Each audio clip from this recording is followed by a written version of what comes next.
Hello, welcome to the Eagle 6 test video. Today we're going to be testing this TM M&P9L. So this has got level 1, so that for us is the just an upgraded loading nozzle return spring to the 145% one from CowCow. Sometimes we find that the out of box M&P9s do very well to have not only the inner barrel lubricated to make sure that the top slide returns home properly.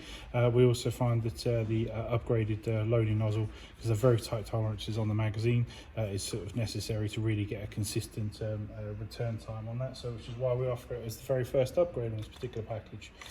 So we're just going to obviously test it and just make sure everything's working for the customer.